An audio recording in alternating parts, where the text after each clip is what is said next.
Don't be afraid of the dark.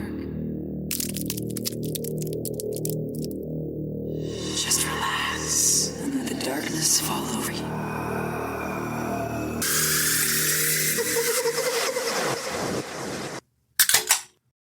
Welcome to Afraidish, a podcast where we take a deep dive into the history and paranormal while enjoying some tasty adult beverages. From ghost sightings to hauntings, urban legends and cryptids, let's get weird and afraid-ish together. Welcome to episode 33. It's the fourth of our Halloween series. Whoop whoop! Yay! So, it's halfway over. Whoop whoop! Yeah. So, what are you drinking? I am drinking, well, I'm about to open an Oktoberfest from 4x4 Brewing Company from Springfield. Can I taste that?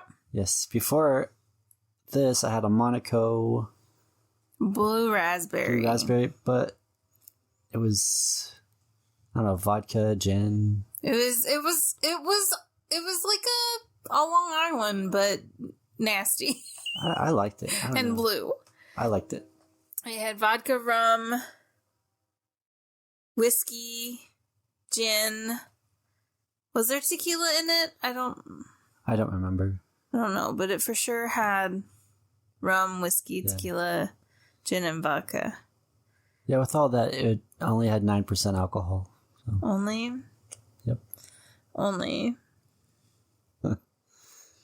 I'm drinking the mango peach Monaco. It's not good. Yeah. It's not. Yeah, we're just trying new stuff to see what we like and what we don't like. No me gusta. I'm going to open this beer. Okay. I dropped it, so we'll... Tap on it. That's not bad. Can I taste it? Yes. It's like a pumpkin flavor. Probably my least favorite Oktoberfest beer I've ever tried. Yeah? Yeah. But, I don't know. I like the Sam Adams one. Oh my god. Because my brother left us with like a 24 case of them. 24 case of bottles. Was it last? No, it was the like 2 years year ago. Before last year. I think there's still one more in the fridge. There's one more left. Because I don't drink beer, and he hated them, and you hated them, but I was like, I can really enjoy this beer. Yeah. It's tasty.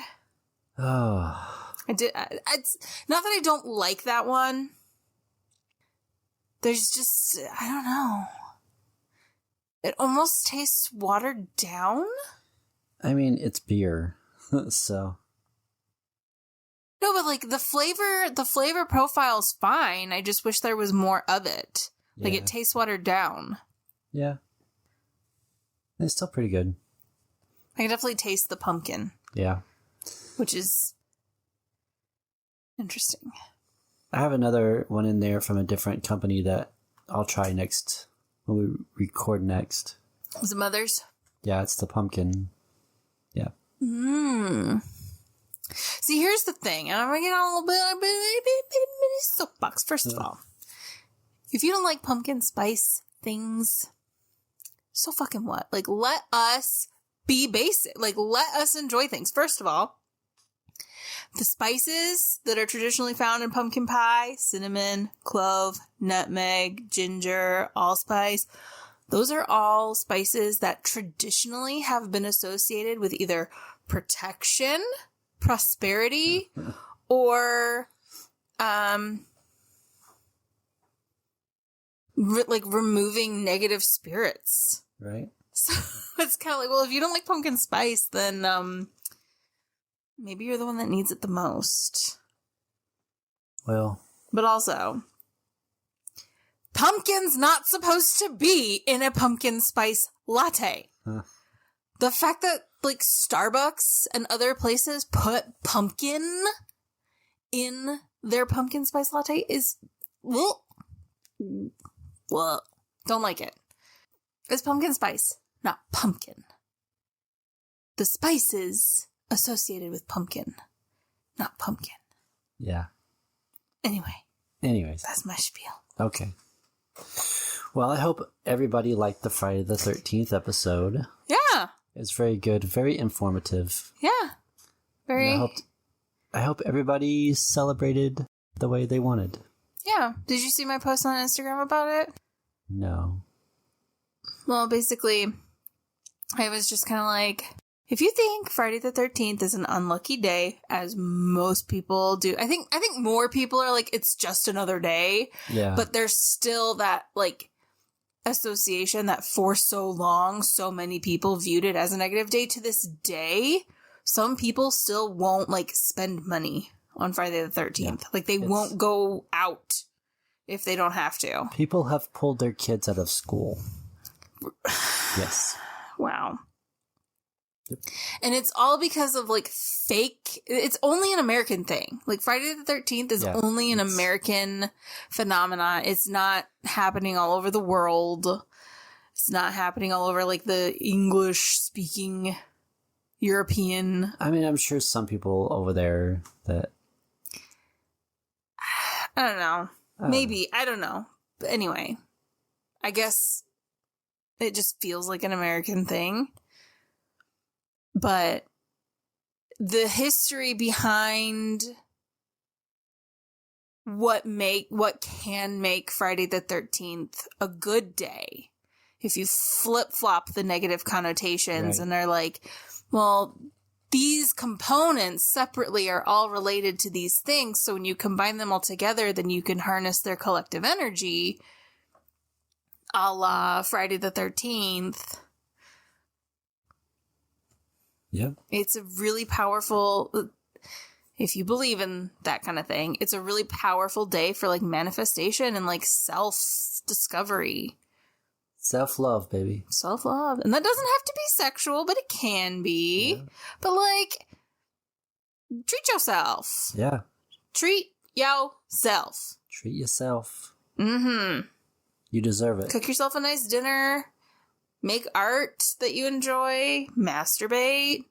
Take a shower. Brush your teeth. Yeah. Self-love, man. Self-care. Anyways, well, let's get into this episode. Okay, then. So I have 5 fun facts.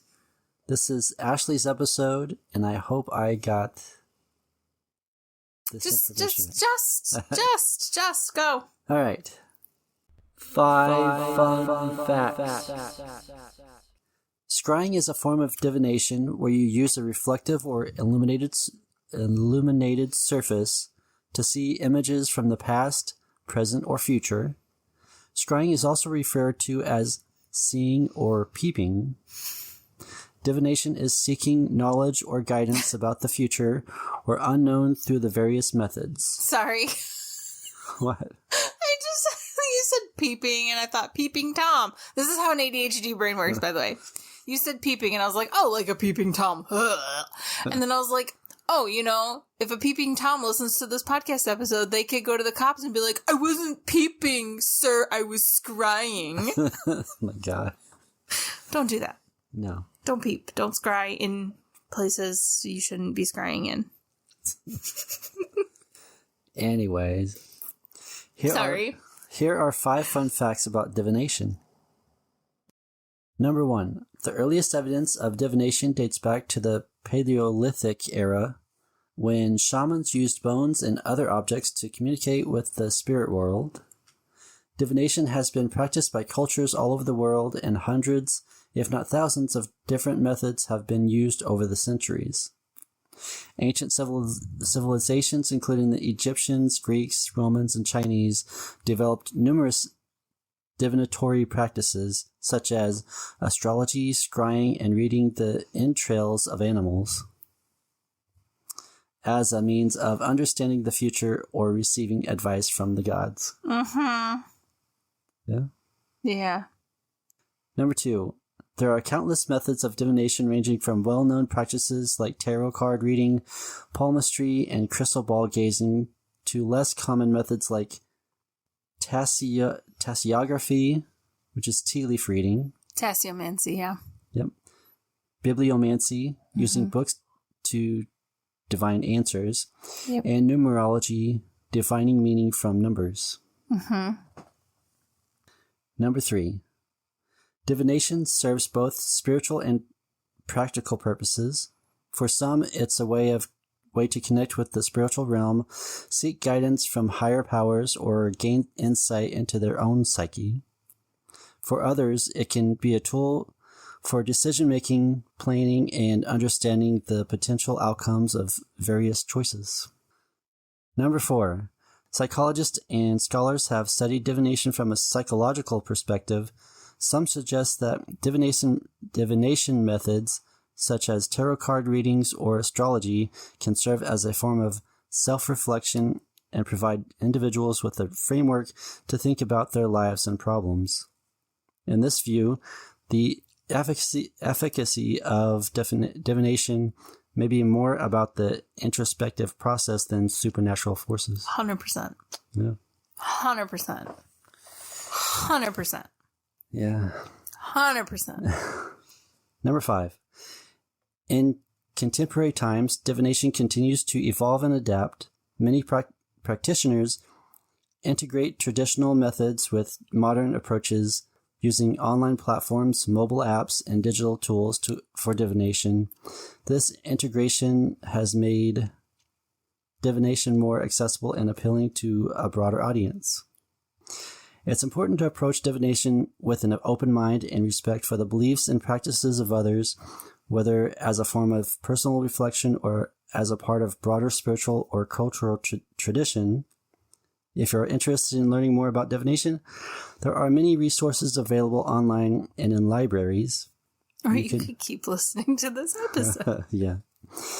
You can also find many practitioners who offer divination services. Just be careful. Yes. Please be careful. Just be careful, please. So,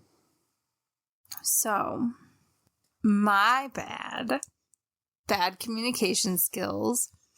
I was originally supposed to do this episode on something else, something more specific. But then the research that I was doing, I was not enjoying. So what did you do it on? The history of divination. Was it? Yeah. So your 5 fun facts basically just stole my show's thunder. It's fine. It's fine. It was my fault because I told you something else. But she's supposed to do it on the history of the Ouija board. Yeah. But I didn't. The episode that I wanted to write was going to be very short. Oh, okay. Based on the history of divination, because I didn't want to include all the sensationalized bullshit that is typically associated with the Ouija board, because I'm coming at it from a perspective of this is a tool, right? Not a force of evil. Got it. So as I was doing research, I was like, I don't want to write this episode. So I was like, well, I still want to talk about this tool because of the concept behind it. So I was like, well, let's broaden our horizons a little bit.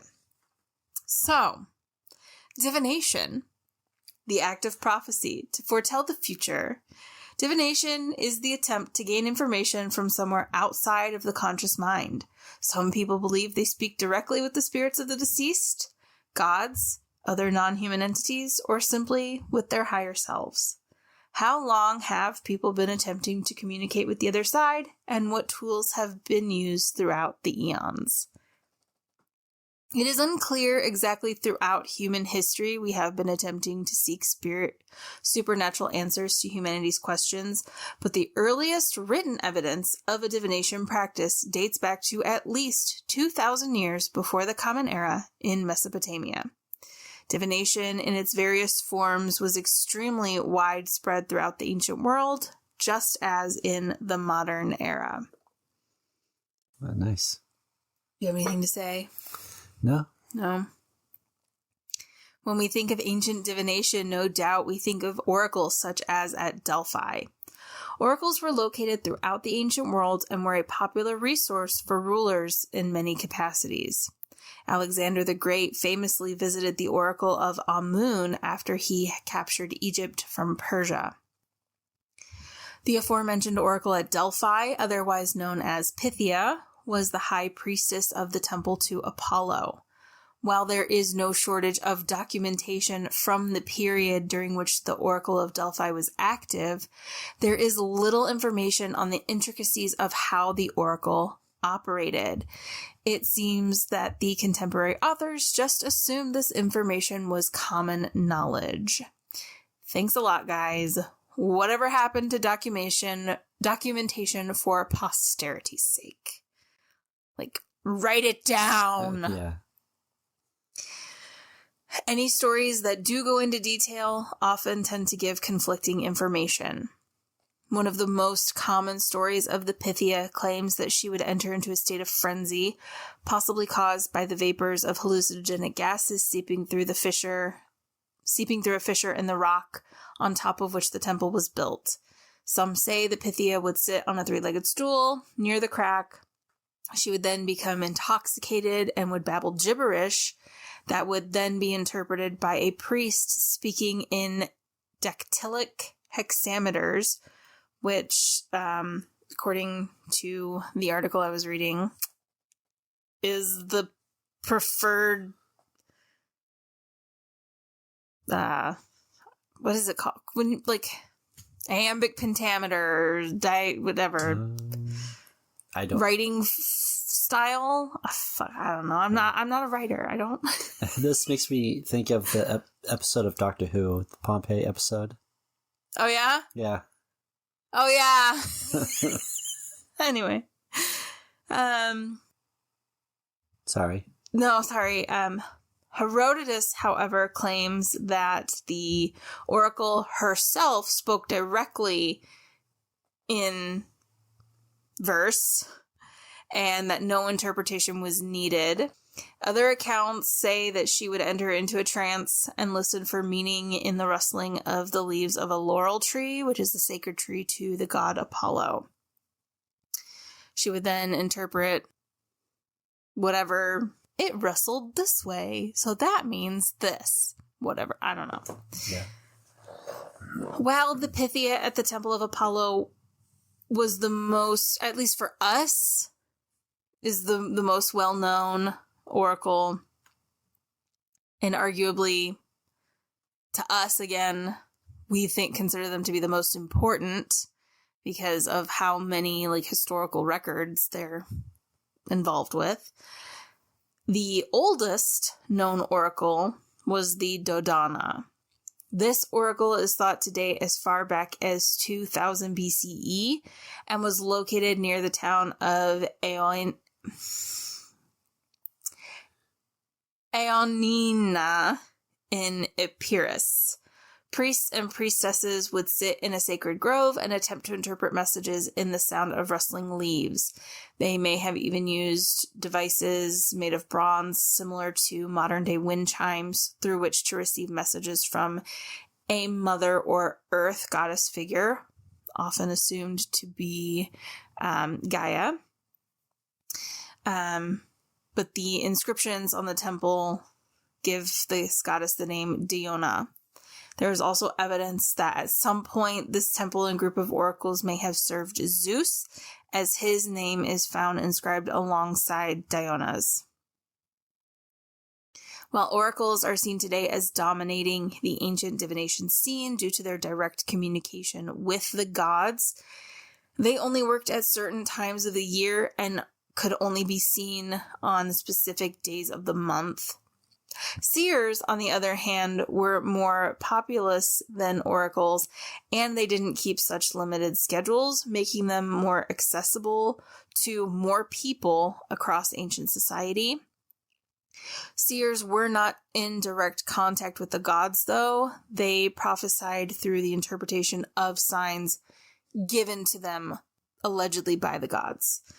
This was one of the drawbacks of the seers. It limited their abilities to being able to answer yes and no questions only. They gained their answers by examining the aftermath of animal sacrifices, if you catch my drift. Yeah. And often would end up requiring multiple sacrifices to provide the answers to the questions they'd been asked.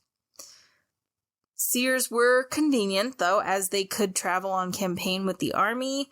Generals would often consult their seer at camp as well as at the battlefield before engaging with an enemy. Astrology has been used for divination since ancient times. The placement of celestial bodies were studied, and different attributes were applied to each glowing spot in the sky. Before they were planets, stars, galaxies, and nebulae, they were representations of the divine. Many of these associations endure today and have been modified to fit modern contexts. Nice. I knew some of this, but there's a lot that I had no idea. Cool beans. Yeah. Divination was also something practiced by ordinary people throughout human history and among many different societies. One such instance is recorded in the book of Acts, chapter 1, verse 23 through 26. The remaining disciples of Christ cast lots to choose who would replace Judas Iscariot. This can be argued to be a type of divination, as it leaves the decision up to God or fate, but in their minds, God. Divination seems to have been an acceptable practice, at least in part, until the general consensus from Romans deemed it to be a pagan or barbarian practice. It was no longer acceptable in polite society. Even as Christianity consumed the Roman Empire, divination practices remained popular in Europe throughout the Middle Ages. In 692 Common Era, the council in Trullo officially decried divination as a pagan or unchristian practice in its official canons of the Eastern Orthodox Church. And in 1572 and 1661, the Electorate of Saxony, also known as the Holy Roman Empire, made predicting the future a crime and would proceed to use capital punishment against anyone who was suspected of practicing. Off with their heads. She's a witch. Yep. She's a witch. Heretics. Burn them at the stake. Yep. In the Scandinavian Iron Age, a form of magical practice known as seder was practiced. While the exact origins of the practice are unknown, we know that seder was practiced widely before the Christianization of Scandinavia. While seder is mentioned in several of the sagas, by the time the monks began writing Norse beliefs down, much of the ancient knowledge of seder had been lost, and there were only a few active vulva practitioners of seder left practicing at the time, and they would soon die out. All of the information that we have about seder comes from these few written resources, the poems, the Eddas. It is very sad. Yeah. Freya is the goddess most associated with the practice of seder. She is the archetypal vulva. Seder is a form of magical practice in which the practitioner enters into a trance through the use of chanting.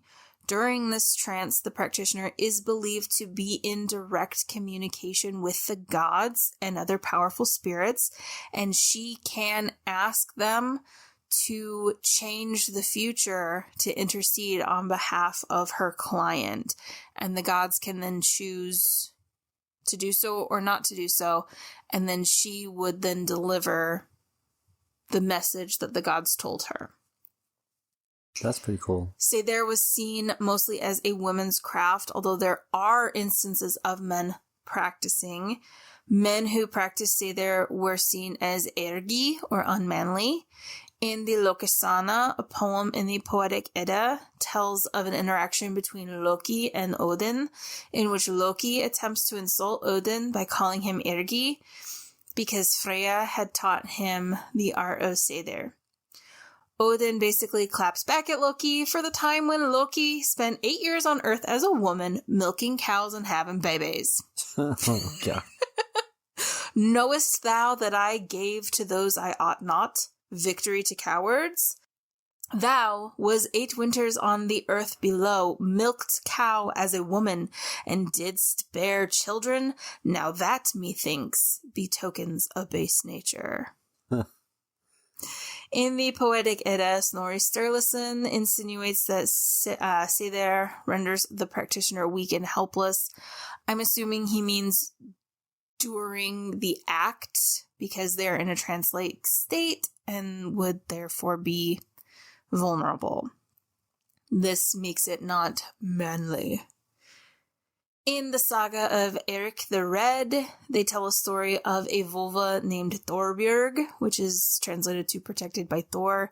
The story takes place during a particularly harsh winter in Greenland. Thorkel, a prominent farmer, hears that a vulva is in the area, and he asks one of his men to go out and find her so that she can prophesy when the horrible conditions will begin to improve. Prophesy. Whatever. There is a large... I just went through, 15 different Scandinavian words. My tongue's a little funky right now. That's all right. There is a large gathering in the hall when the vulva called Thorbjörg arrives. Her appearance is described in surprising detail, painting us a picture of what vulvas may have looked like. She is described as wearing rather expensive clothing, a blue cloak, black lamb's fur cap with white ermine trim, and ermine was traditionally a fur reserved for the highest echelons in society. So that right there tells you she was important.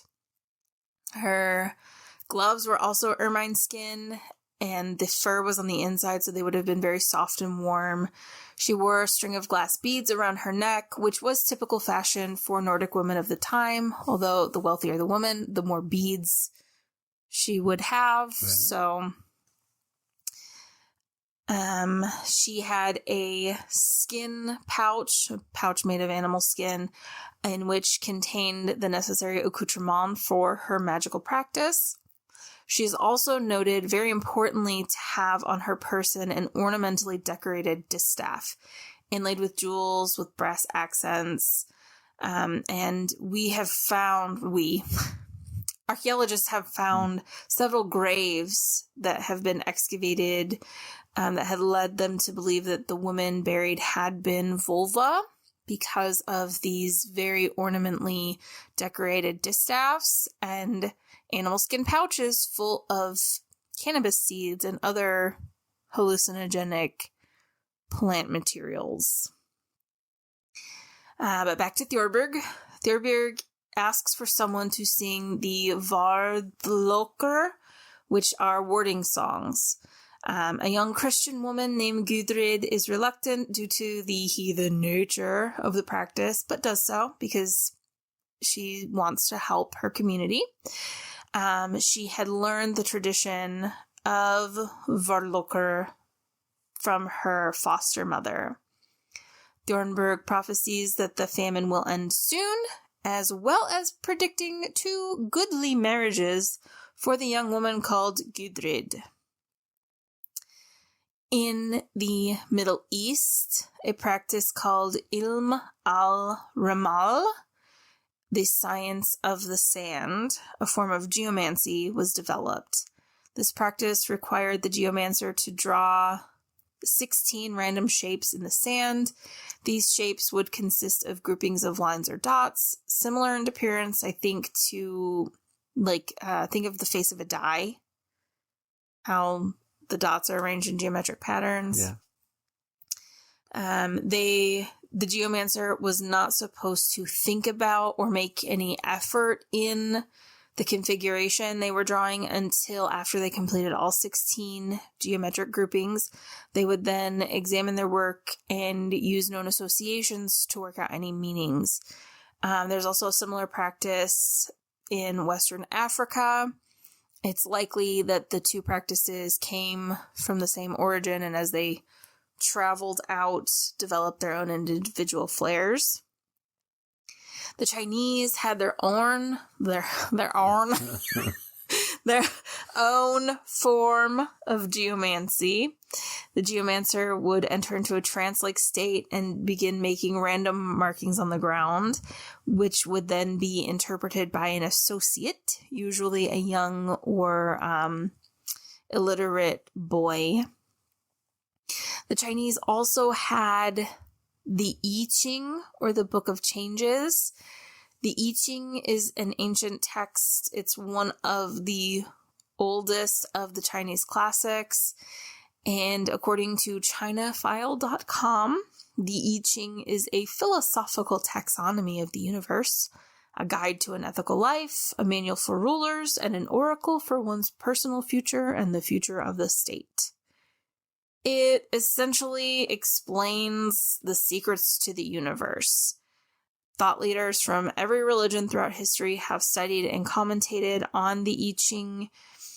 And in East Asia, it is believed that the I Ching can explain everything in life. It is one of the most consulted and contemplated books in the East. To be perfectly honest, I had a really hard time wrapping my mind around the concepts in the I Ching. I really wanted to present it in a detailed but concise way, but honestly, as I was researching it, it was so complicated, but in a beautiful way, Right. that I don't think I could have done it justice in a Mod Podge episode like this, and I didn't want, it doesn't deserve the piss poor job that I could have done. So I highly recommend anyone interested in the topic of the I Ching and how they used it for divination to go watch Benabel Wen's video on YouTube. She does a fantastic job breaking it down and making sense of how the system works. There's some really intense topics covered, and it is super fascinating. So Benabel Wen, the title of the video is called "What is the I Ching?" And then in parentheses, there's a word, I believe it's in Chinese, Yijing, and then in parentheses, Book of Changes. Please link the video in the show notes so that people can find it easily. It's super fucking interesting. I'll have to watch it sometime. Yeah, it's like basically the book is written in binary. Well, I don't know about the whole book, but the particular part they use for divination is basically like the binary code of the universe. It's wild. Cool. Nice. In the Western Hemisphere, pre-Columbian cultures used divination extensively. In Aztec religion, many of the gods were diviners and magical practitioners. One god named, and I so sincerely apologize, Tezcatlipoca, meaning smoking mirror, was the patron deity of sorcerers. Diviners would polish mirrors made of obsidian, and they would use these mirrors for scrying by looking into the, quote, smoky depths. They believed that when they gazed into these mirrors that they could see into, or even maybe be transported into the realm of the ancestors and the gods. In the Aztec Codex Bourbonicus, the original human couple, oh my gosh, I'm so sorry, Oxmoco and Sipectono, that is the worst pronunciation probably, Probably not. It's fine. are shown divining with kernels of maize. The Aztecs considered this couple to be the first diviners, and they are associated with the ritual calendar. According to the Popol Vuh, the Mayan creator gods Xmucain and Expiacock.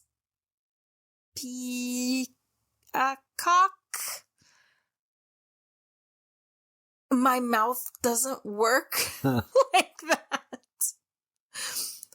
I looked up, I probably watched how to pronounce every single foreign language word in this script, and the Mesoamerican ones were the hardest. Yeah. It's awful. I sincerely apologize. Anyway. The Mayan creator gods are depicted as performing divinatory hand casting or casting of lots during the process of creating human beings. Every pre-Columbian civilization in what is now Mexico practiced divination in their daily lives.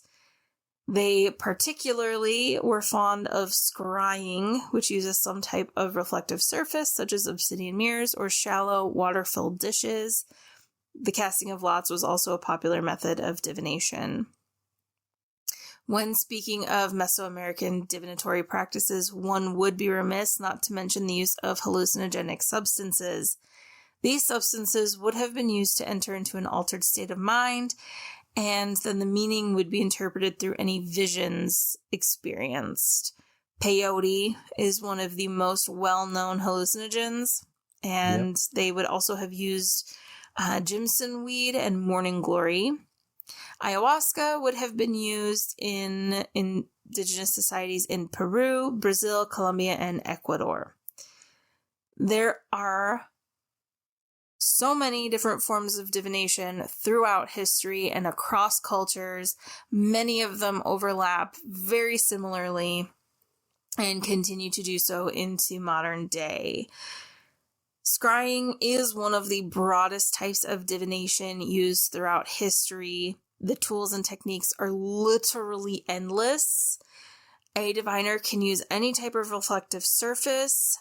However, black mirrors and bowls of water are some of the most common devices. People will often make their own black mirrors, as I have done, by painting the glass of a picture frame black, putting it shiny side facing out, and then staring into it in a candlelit, darkened room.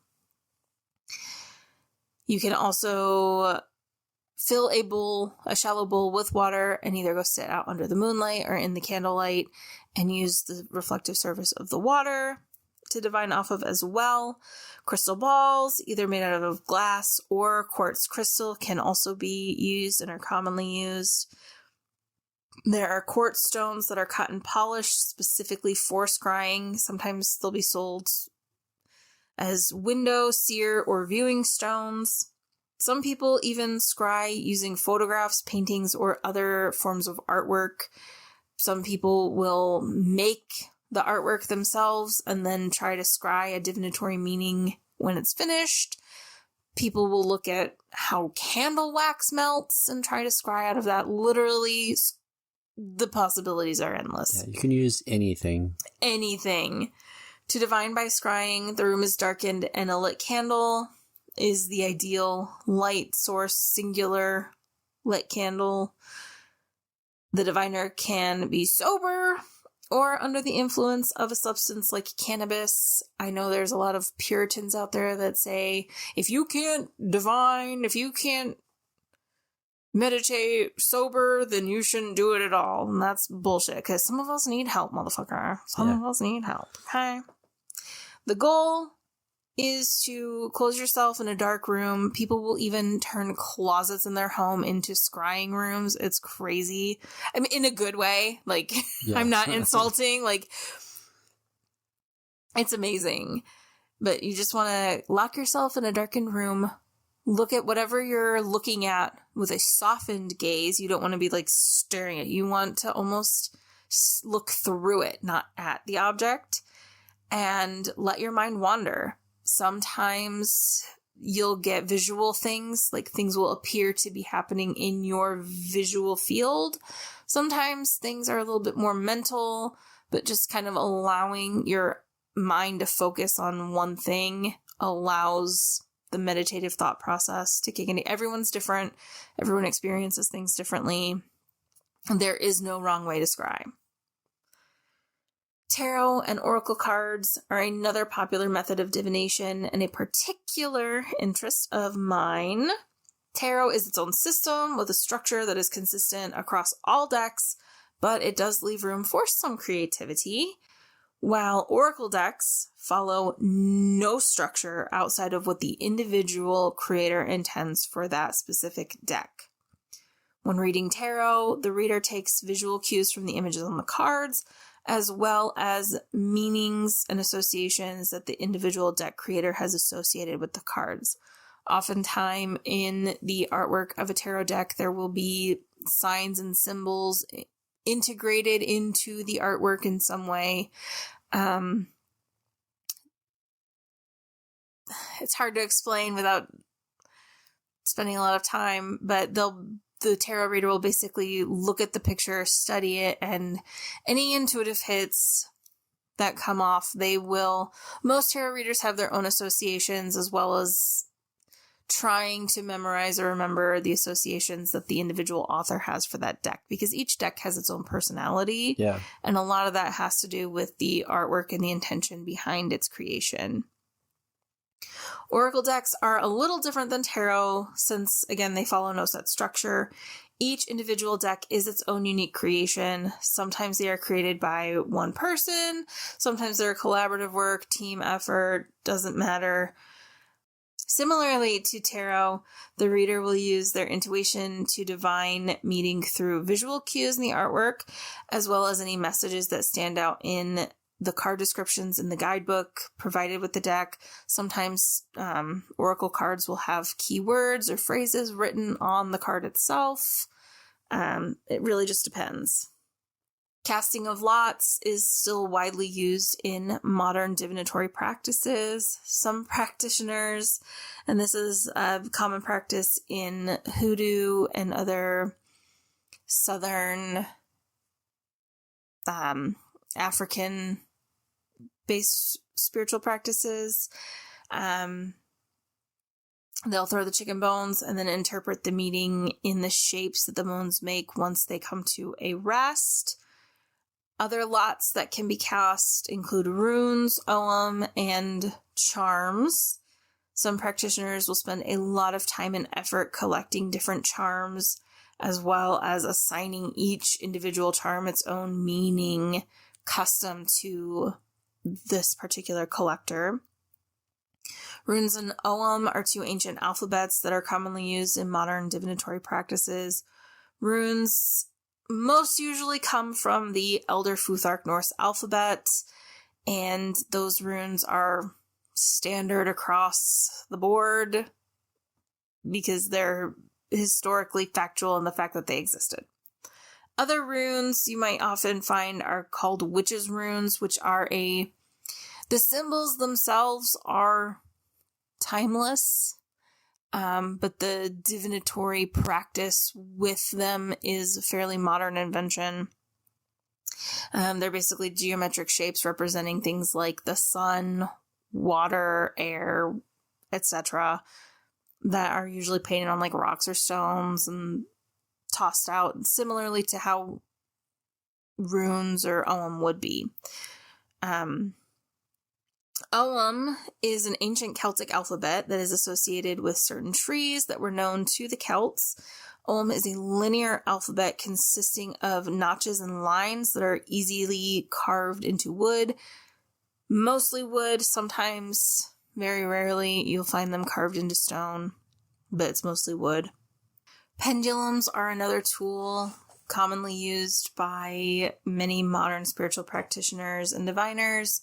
The pendulum can be any object with weight, though nowadays they're more commonly made out of semi-precious stones, quartz, copper. Yeah, different kind of crystals. Yeah. But I mean, you can literally, like, the old little wives' tale thing that we did when we were pregnant with Keegan, where you use the mother's wedding ring on a string.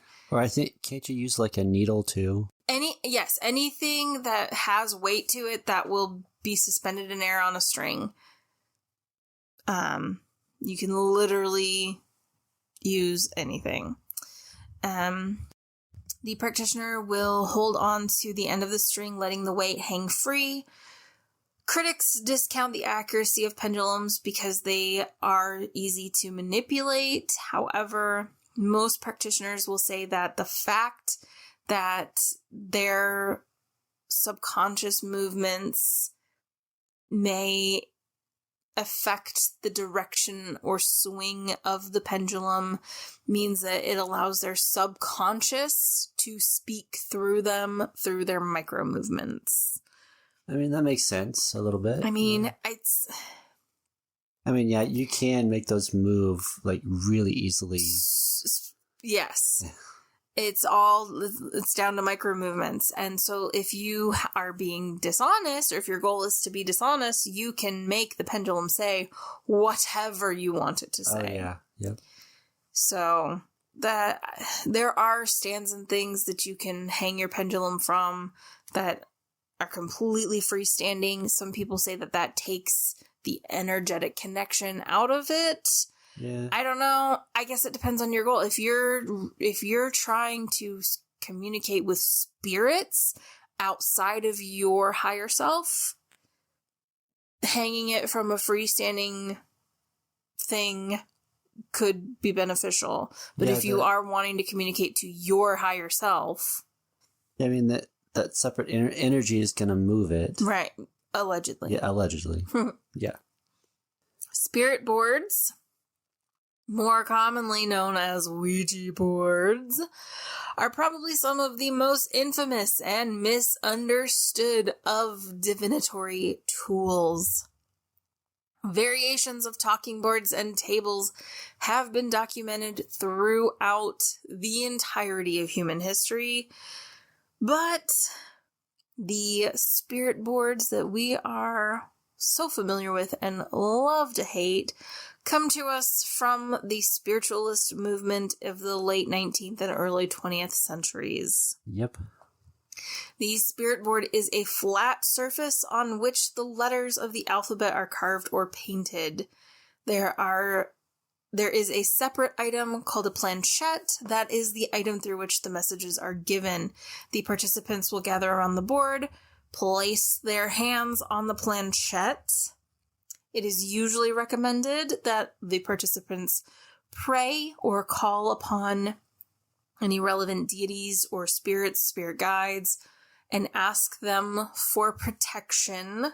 You should be doing this anytime you try to communicate with anything outside of your own higher self. Yeah. I'm just going to say that. If there's any kind of spirit communication happening, set up protective warding. Call quarters if that's what you do. Do something. Protect yourself. Yeah.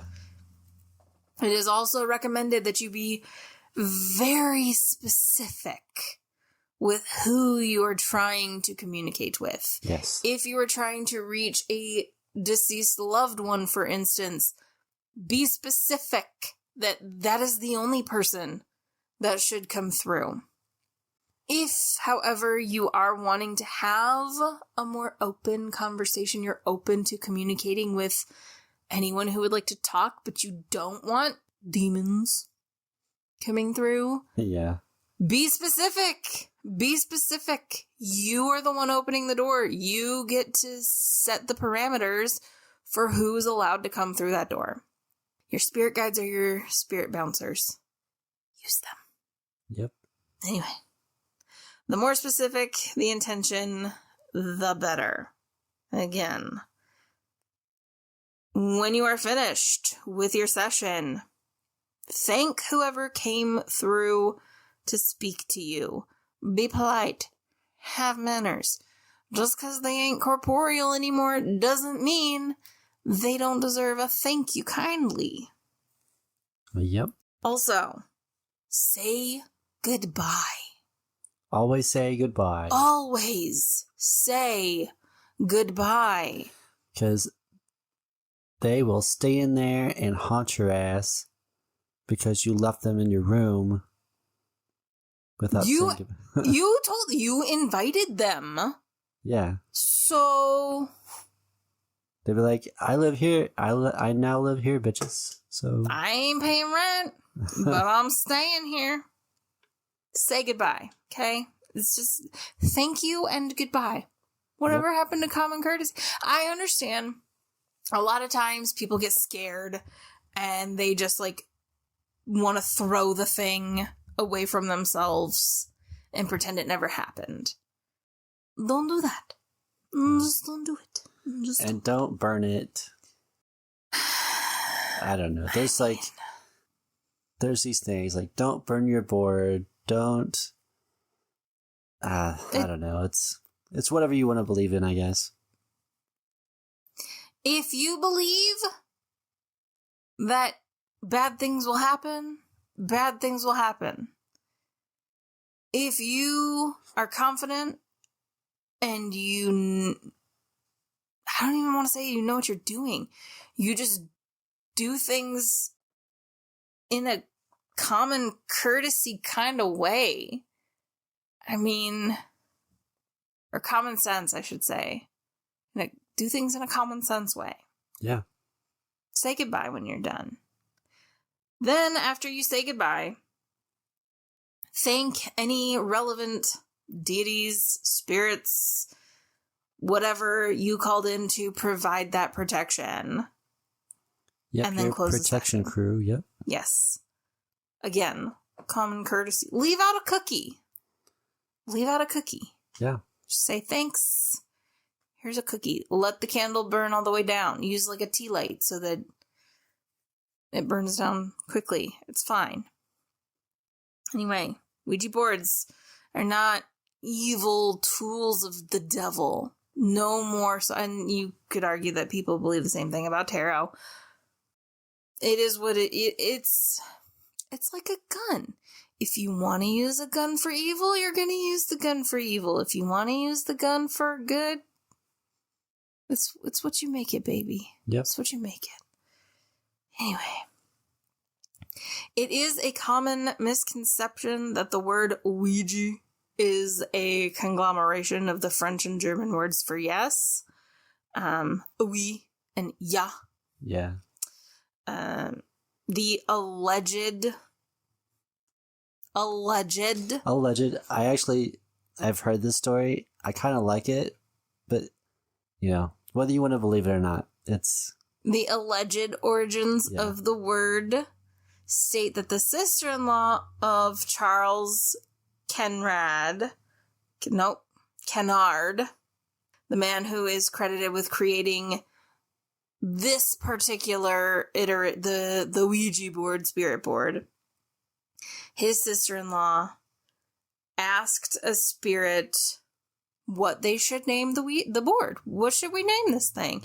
And it spelled out the letters Ouija. And then they asked, what does that mean? And it said it means good luck in a language that exists in the spirit realm. Right. But it's possible that it spelled out, so I guess she was wearing a pendant with a picture with the name Ouida. And I guess there's a possibility that the board misspelled it. I don't know. But the name was Ouida, so it's one letter off. I mean, again, if you want to believe that story. Alleged. Yeah. The guy, Charles Kennard, his gravestone is of a Ouija board. So you can actually go visit it and all that jazz. Yeah. Anything for...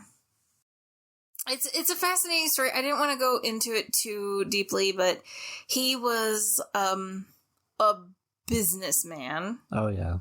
Meaning he wanted to be white collar, but he had no ancestry. I don't know. Like he didn't come from nobility. Oh, gotcha. But he wanted the lifestyle. Right. But he wasn't good at being a salesman either. Right. I think they first started selling Ouija boards for like $1 or something. Which, I mean, back then, that was yeah. like a chunk of change. That's pretty wild. I'm just saying, he was a businessman, but not very good at being a businessman. Right. And then got involved with the spiritualist movement and was like, oh, here's an opportunity Yep. to make some money. Yep. And so he did. Anyway, there are still thousands of methods of divination through which people attempt to receive messages and meaning. There's no way I could possibly get even close to covering them all in one episode. Some I left out: honorable mentions: bibliomancy, the art of flipping through books and reading random sentences and words. Palmistry is attempting to find meaning in the lines on a person's palm. Tasseomancy, the reading of tea leaves. It's clear that human beings desire a connection with the other side and will use anything at our disposal to attempt to receive those messages. Especially and particularly when it comes to these two questions, or these two areas of concern, I should say. Communicating to the spirits of deceased loved ones. When you are grieving, there is nothing you want more than to know that your loved one is okay. Yep. But you can't communicate. They can't tell you. Yeah. So you find ways to hopefully have them tell you posthumously. Yep. The second area of concern that people have the most question about is, well, I guess it's a two-parter. What is the meaning of life? Why the fuck are we here? And what happens to us after we die? I've got the answer to that. We are here to play the game that the aliens have put us in. Oh. That is the real-life Sims. Mm. That's is that what you think? Yeah. So that's... I don't know. That's interesting. A lot of people think that we are living in a simulation, and I can't blame them. To be honest, this is a question that keeps me up at night way too many nights than I would care to admit. This is a question that I have obsessed over in various degrees for decades. My entire life. Not even kidding, my entire life. I remember my very first, at least the very first existential crisis that I can remember was before I was 7 years old. Damn. Because the bedroom that I was in when I had this existential crisis, I moved out of at the age of 7. It's between 7 and 8. So, I was like, what is the meaning of why am I me? Why am I not somebody else? Like, I'm 7 years old or younger, laying in bed, asking these questions. Of course, I was a raised fundamentalist Christian at the time, so, like, I'm praying to God. Like, why was I put in this body, God? Why didn't you put me in a different body? Why isn't somebody else in my body? Like, is that normal for 7-year-olds to ask those questions? Or is that religious trauma? Probably trauma. But there are people who think you choose your current life to learn. So, there's this theory that I've recently been introduced to through a friend. And the concept is called the Law of One, but the literature, like the book, if you were to go like on Amazon and look for it, I think it's called the raw communication. I don't know. I've never heard of it. The Law of One. Basically, in the 1980s, this group of researchers got together. One of them went into a trance.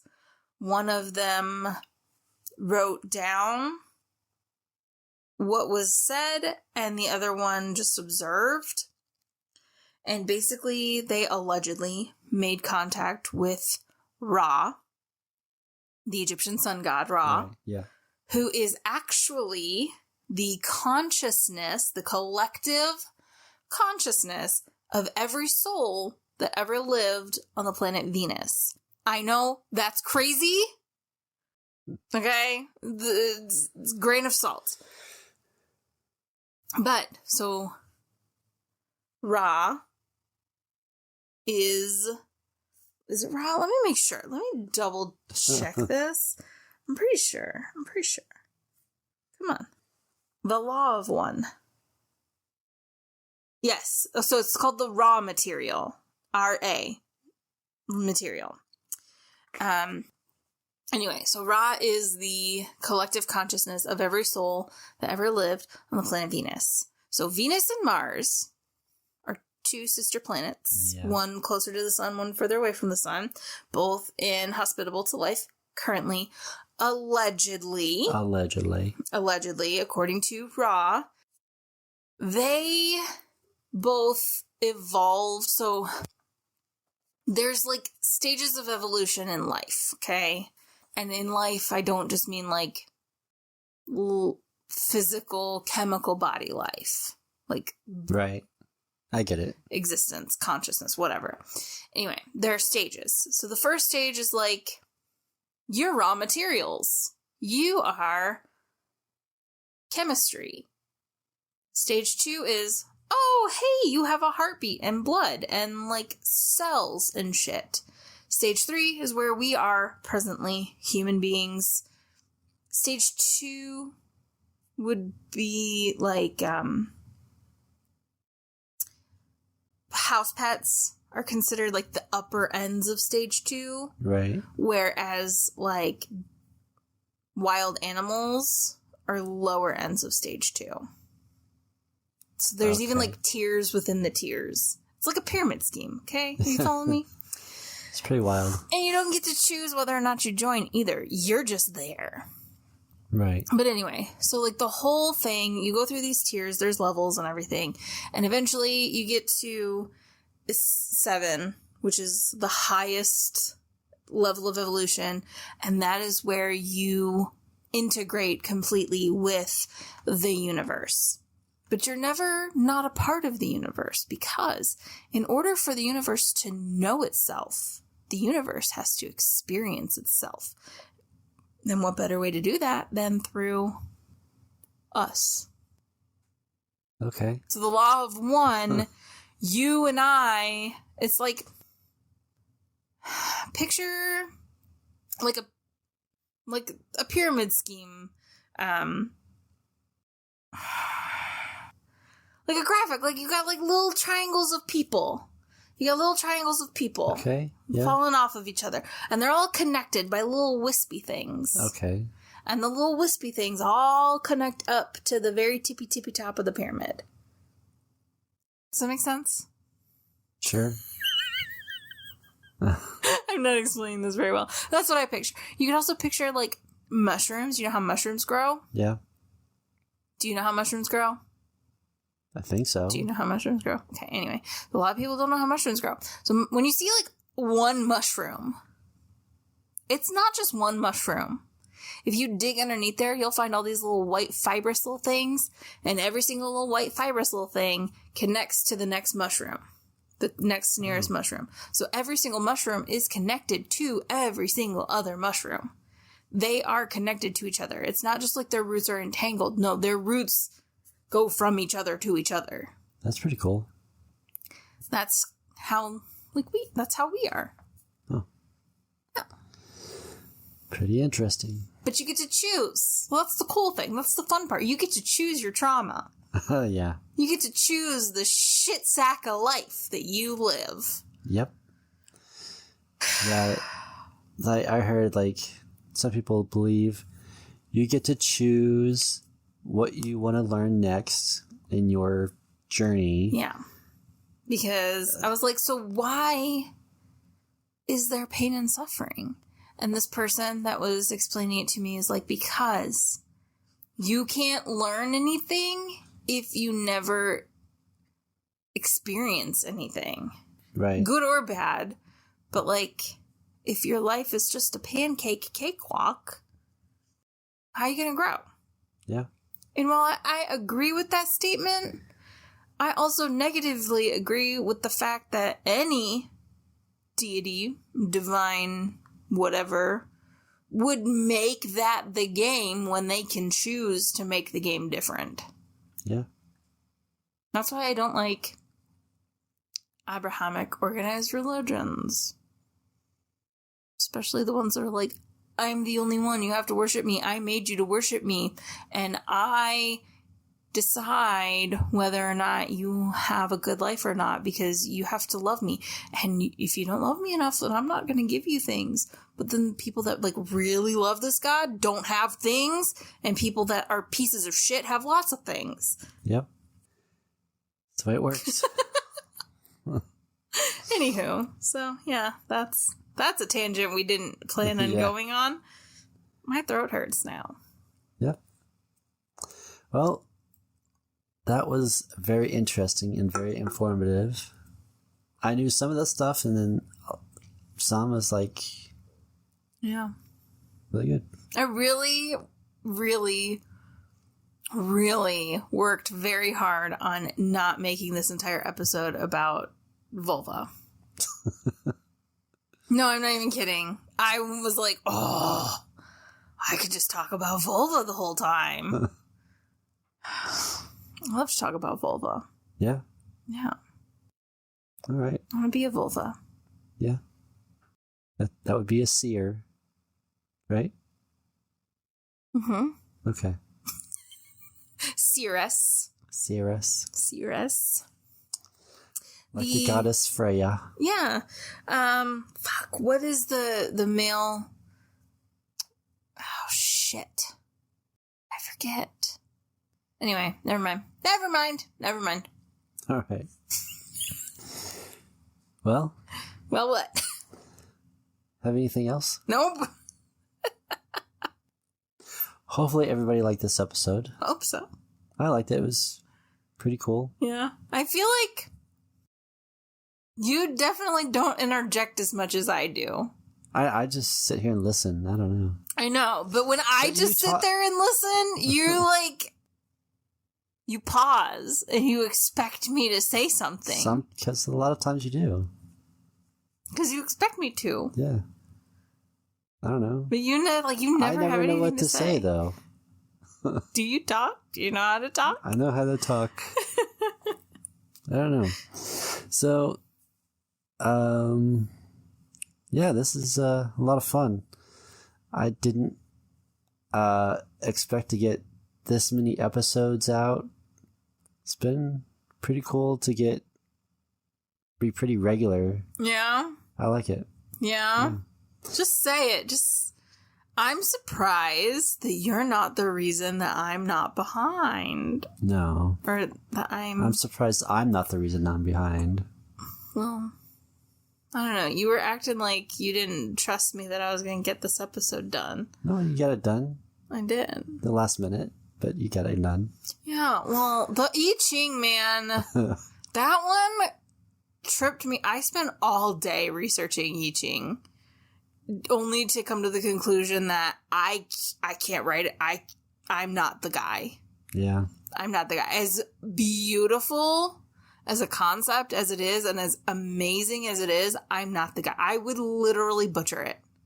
Yeah. So, go watch Bannabelle Wen. She's a sweetheart. She's very well known in like the spiritualist tarot reader community. She wrote like the Bible on tarot. I want her book so bad, but it's like Goblet of Fire thick. Wow. And it's paperback. So that's a thick she one. a thick boy, yeah. So all right. Well, thank you everybody for listening. yeah, thank you for putting up with me. And hopefully you enjoyed it. Stay tuned for our next episode. Hopefully everybody will like that one. Yeah. that'll be my turn. Mm-hmm. So. Yeah. All right. All right. Anything else? Nope. All right. Okay. If you have any... Just hearing us is just a lot of so. Yeah. All right. Okay. Yep. Uh-huh. Oh, we're crazy. If you have any stories or requests of anything you want to hear about or know anyone who does, please email me at afraidishpodcast@gmail.com. Email me anything. Instagram and Facebook at afraidishpodcast. Tell me what haunted locations you want to hear about or any paranormal thing. I need more stories. Yeah. Yeah. Yeah. All the links will be in the show notes. I do have this on YouTube as audio, but not video yet. You can listen on Spotify, Apple Podcasts, Google Podcasts, iHeartRadio, Pandora, and almost anywhere you listen to podcasts. Also, rate and review on Apple Podcasts and rate on Spotify. 5 stars, please. You can now support this show with a small monthly donation to help sustain future episodes. This will help with updating recording equipment and other necessities for the podcast. I'm trying to get to where I can get some new mics. Yeah. We've got the mic stands, but we need... Yeah, are these crappy mics? I mean, we could do better. Yeah. Yeah. Yeah. You want one of those mics where they can hear every wet mouth noise? No, just better. I hate those. I hate... If somebody does a podcast or a YouTube video and I can hear their cheeks smacking against their teeth, I'm instantly turned off. Yeah. It's gross. I get it. All right. Yep. And then hopefully I'll have Patreon eventually. The links for that will be in the show notes. I'm still trying to work on the merch store. I still would like feedback about what you guys want. And I'll have a link to the Spotify for Podcasters website. You could listen on there too and donate if you would like. You don't have to. So, exploring the unknown and mysterious is always interesting, just like trying a new flavor of an adult beverage. Like a cryptid, the taste may be unfamiliar initially, but discovering something unique and exciting makes it worth the adventure. Until next time, don't be afraid of the dark. Be afraid-ish of what's in it. Bye. Bye.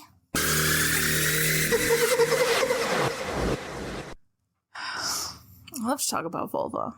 Yeah? Yeah. All right. I want to be a vulva.